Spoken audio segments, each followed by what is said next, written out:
দেখে চালানো যায়? আমি যে করবে তাকে জিজ্ঞেস করুন, আমি তো এগুলো বলতে পারবো না। আর আমি তো ইসলাম ধর্মের লোক নই।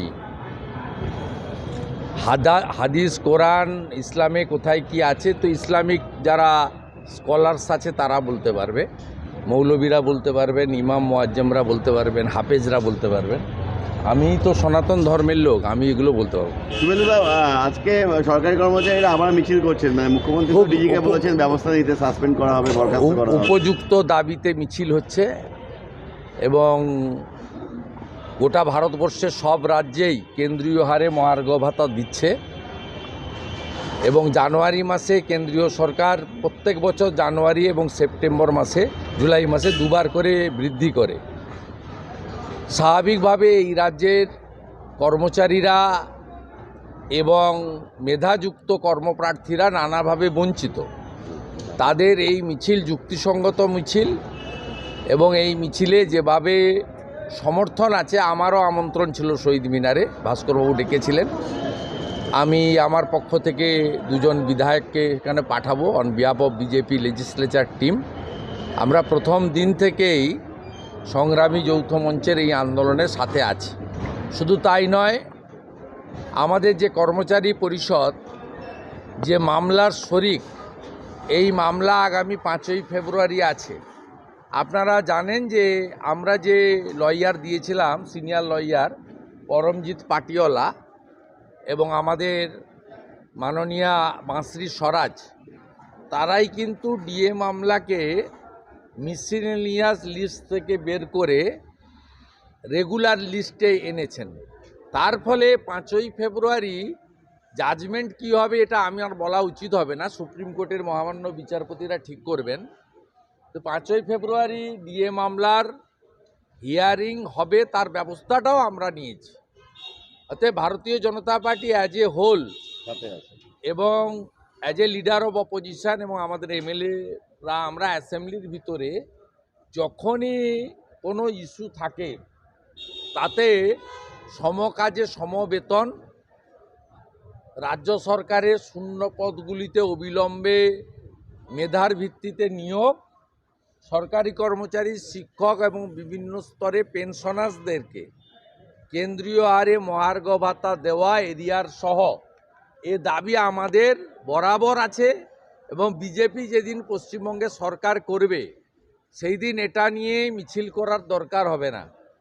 আমরা যোগী আদিত্যনাথজির মতো অথবা হেমন্ত বিশ্ব শর্মার মতো এখানেও এটা এক্সিকিউট করে দেব।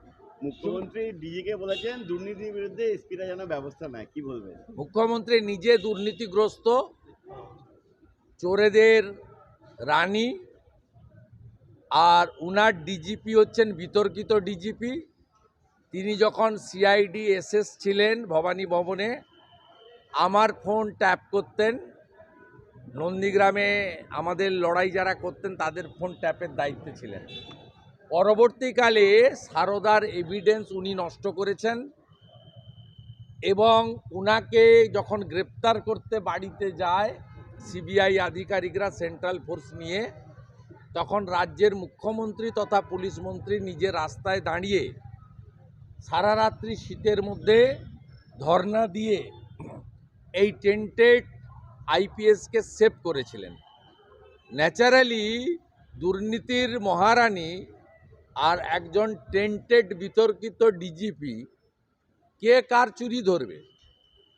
সবচেয়ে বড় চোর মমতা ব্যানার্জি, তাকে সেভ করেছেন রাজীব কুমার। সুদীপ্ত সেনের সমস্ত সিসিটিভি ফুটেজ, কল রেকর্ড এবং ইলেকট্রনিক্স ডিভাইস, ডায়েরি সব নষ্ট করেছেন তিনি সিটের প্রধান হিসেবে। ন্যাচারালি এগুলো তো মানে এগুলো শুনলে মানে আপনাকে বলি ঘোড়া গাধাও হাসবে, সাধারণ মানুষ তো হাসছে। মাধ্যমিক উচ্চ মাধ্যমিক এগিয়ে আনা হলো, গ্রামে গঞ্জের ছেলেমেয়েরা যারা পরীক্ষা দিতে আসবে তাদের একেবারে অন্যায় সিদ্ধান্ত। এবং আমার মনে হয়েছে এই সিদ্ধান্তের পিছনে মধ্যশিক্ষা পর্ষদ বা স্কুল এডুকেশনের সঙ্গে যুক্ত আধিকারিক, তারা এর মস্তিষ্ক প্রসূত নয়। এটা সোডিয়াম পটাশিয়ামের গণ্ডগোল যার এখন হচ্ছে মমতা ব্যানার্জির, যিনি ঠাকুর অনুকূল চন্দ্রকে তিনি উপর থেকে নামিয়ে নিয়ে আসছেন, বলছেন অনুকূল চন্দ্র জমি চেয়েছিল দিয়ে দিয়েছি। এটা ওর মস্তিষ্ক প্রসূত। মমতা ব্যানার্জি একটা হাফ উন্মাদ, মুকুল রায়ের মতো সোডিয়াম পটাশিয়ামের গন্ডগোল হচ্ছে। তিনি এইভাবে পরীক্ষার্থীদের 10 দিন আগে এইভাবে 9:45 থেকে পরীক্ষা, এই শীতের সকাল এবং ফেব্রুয়ারি মাসের 2 তারিখে গোটা উত্তরবঙ্গ এবং আপনার জঙ্গলমহলে এই সময় ডিপ ফগ থাকে, আপনার ট্রেন চলবে না, বাস চলবে না। মমতা ব্যানার্জি কি মনে করছেন তার পরিবারের লোকেদের মতো জোড়া জোড়া BMW আর ফরচুনার রয়েছে গ্রামের লোকেদের? ওই সময় আলিপুরদুয়ার, জলপাইগুড়ি, মালদা, বালুরঘাট, দার্জিলিং, ফাঁসি দেওয়া মাটিগাড়া, পুরুলিয়া, বাঁকুড়া, ঝাড়গ্রাম এলাকাতে, এমনকি ফরাক্কা, শামশেরগঞ্জ, এত ডিপ ফগ থাকে, পরিবহন পাবে না ছাত্রছাত্রীরা, পরিবহন পাবে না। উনি চান না পশ্চিমবাংলায় বেকার সংখ্যা বাড়ুক, তাই পরীক্ষা কেন্দ্রে যাতে অধিকাংশ ছাত্রছাত্রী পৌঁছাতে না পারে, সেই জন্য পরীক্ষার 10 দিন আগে অর্ধ উন্মাদ মমতা ব্যানার্জি, যার মাথার গোলমাল হয়ে গেছে, তিনি এইরকম একটা সিদ্ধান্ত মধ্যশিক্ষা পর্ষদকে দিয়ে এই রাজ্যের সরকারি শিক্ষা ব্যবস্থার উপর নির্ভর করা সাধারণ বাড়ির ছেলে মেয়ে এবং তার গার্ডিয়ানদের উপর চাপিয়ে দিয়েছে। সম্প্রীতি মিছিলটা কেন 22 তারিখে? আর যে ডেকেছে তাকে বলুন, আমি তো কোর্টে গেছিলাম কাল। হ্যাঁ, কোর্ট তো একাধিক বাঁধন দিয়ে ওনাকে মিছিল করার কথা বলেছে, একাধিক বাঁধন দিয়েছে। যে শর্তগুলো দিয়েছে, শর্তগুলো মেনটেন করার দায়িত্ব পুলিশের এবং মুখ্যমন্ত্রীর।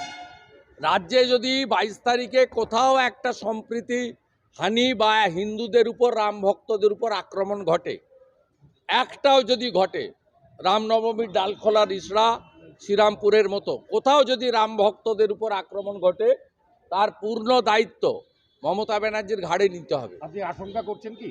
আশঙ্কা করছি এই কারণ মমতা ব্যানার্জি গত 5-6 বছরে একাধিকবার পশ্চিমবঙ্গে আগুন লাগিয়েছেন।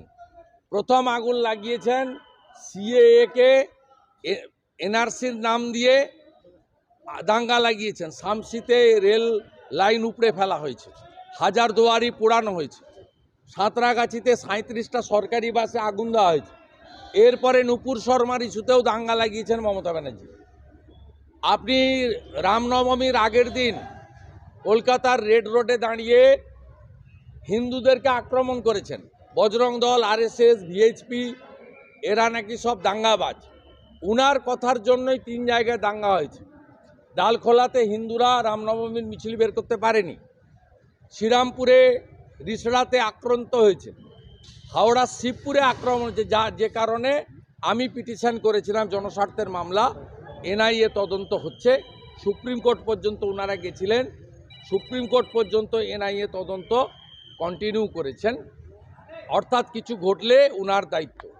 আর হাইকোর্টকে আমি ধন্যবাদ দেব, আমার যে মিছিল উত্তর কলকাতায় 22 তারিখে হওয়ার কথা সকালবেলা, তার অনুমোদন আজকে মহামান্য আদালত দিয়েছেন। অর্থাৎ হিন্দু বিরোধীরা বিকালে নামার আগে হিন্দুরা সকালবেলা কলকাতায় নামবে, আমিও থাকবো।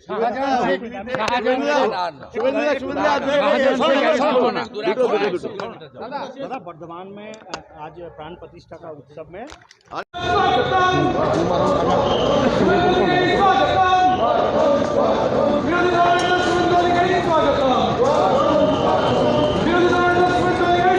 তুই একটু আমারটা নিবি?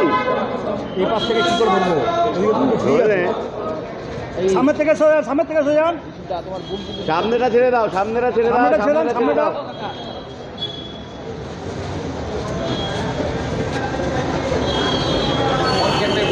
শুভেন্দুদা, সম্প্রীতি যাত্রা শঙ্কর ঘোষ কোথায় চলে গেছে? শুভেন্দুদা, শুভেন্দুদা আপনি থাকুন লোকাল ইভেন্ট। শুভেন্দুদা, সম্প্রীতি যাত্রা পার্ক সার্কাসে শেষ হবে, তার আগে বালিগঞ্জে কোনো একটা মসজিদে উনি চাদর চড়াবেন। মসজিদে কি চাদর চড়ানো যায়? এবার মৃতদের নামে শিক্ষকতার চাকরি নিয়োগপত্র এসছে, বাংলায় হচ্ছেটা কি? বাংলায় তাহলে হচ্ছেটা কি? বাংলায় চোর মমতা যতদিন থাকবে এগুলো হবে। আর নৌসাদের সমাধি রাজ্য সরকার ডিভিশন বেঞ্চে যাচ্ছে। তো যাবেই, বিরোধীদের আটকাতে হবে, বিরোধীদের আটকাতে হবে। যে মুসলমানরা ভোট দিয়ে মমতা ব্যানার্জিকে ক্ষমতায় এনেছে তারাই বুঝুক, এটাতে আমাদের বলা। মুসলমানরা ভোট না দিলে মমতা ব্যানার্জি কোনোদিন ক্ষমতায় আসতে পারত না। Thank you.